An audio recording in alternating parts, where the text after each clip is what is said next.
Dr Vernon Coleman, la fin de la médecine? Les patients passent au second plan après l'urgence du réchauffement climatique virtuel pour sauver notre planète saccagée par les milliardaires.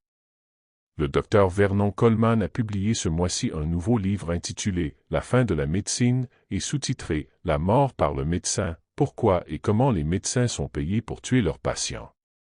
Il explique comment les médecins sont désormais sommés et payés de laisser mourir leurs patients plutôt que de les maintenir en vie. Dans ce qui suit, le Dr Coleman partage quelques extraits de son nouveau livre. Par le Dr Vernon Coleman, si vous pensez que les médecins sont payés pour soigner les gens, les soigner et les maintenir en vie, vous êtes aussi dépassé qu'un homme en guêtre ou une femme en tournure. Aujourd'hui, officiellement, la première responsabilité d'un médecin n'est pas envers ses patients, mais envers la planète.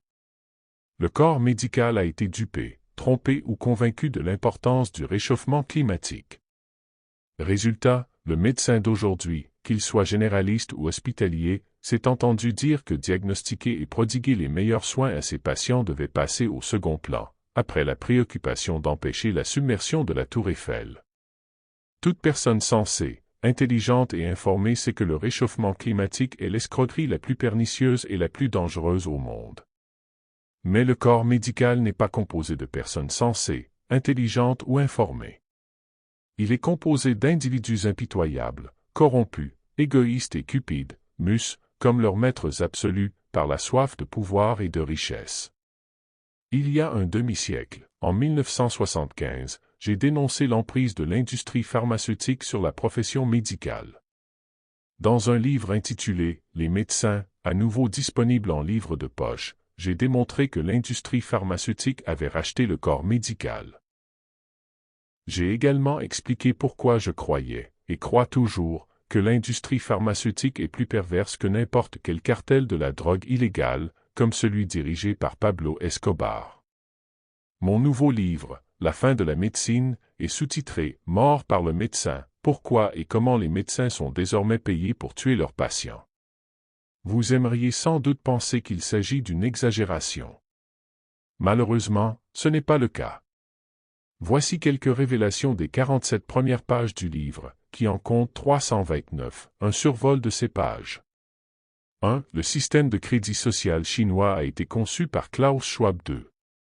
L'OMS a demandé aux médecins de ne pas débattre de la science du réchauffement climatique. 3. Le Global Wildland Project exige que 75% de la masse terrestre, et non 25% ou 50% comme on le dit souvent, soit réensauvagée et fermée à l'homme. 4.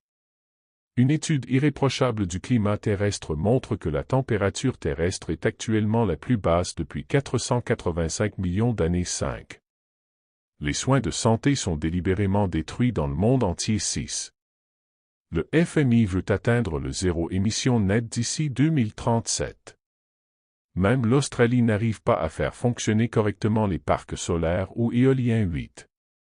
Les confinements ont donné aux médecins l'occasion d'abandonner les pratiques médicales traditionnelles et d'introduire de nouvelles méthodes de travail conçues pour contribuer au programme de dépeuplement. 9. Projet d'introduire des frais de stationnement pour dissuader les patients de se rendre à leur cabinet médical et les encourager à accepter des diagnostics téléphoniques dangereux. 10. Au Royaume-Uni, le NHS a publié un rapport intitulé « Delivering a Net Zero National Health Service ». C'est probablement le document le plus insensé et le plus déprimant que j'ai jamais lu. 11. Notre avenir sera dominé par les vaccins, en particulier les vaccins à ARN toxiques et non éprouvés. 12. Les hôpitaux proposent désormais des rendez-vous virtuels. Les patients sont diagnostiqués et traités par téléphone, lors d'appels qui durent moins longtemps qu'un mauvais numéro. 13.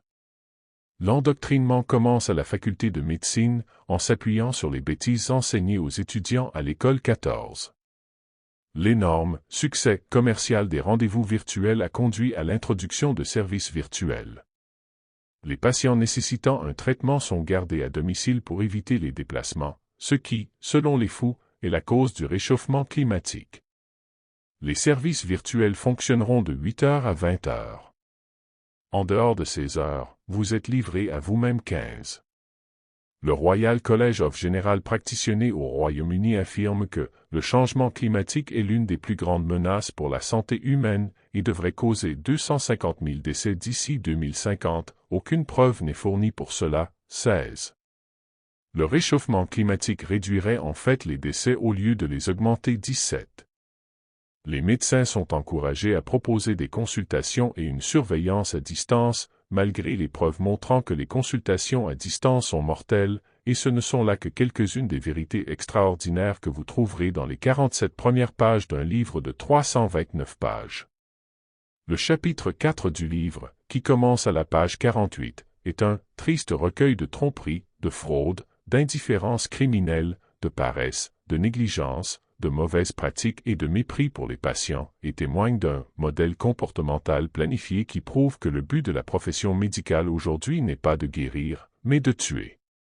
Ce chapitre regorge de preuves de la façon dont on conseille désormais aux médecins de privilégier le réchauffement climatique aux patients. Le chapitre 5 décrit l'avenir et le rôle effrayant des nanotechnologies dans les soins médicaux. Rien ne me terrifie plus que les nanotechnologies. Si vous voulez savoir ce qui se passe et ce qui est prévu, lisez « La fin de la médecine ».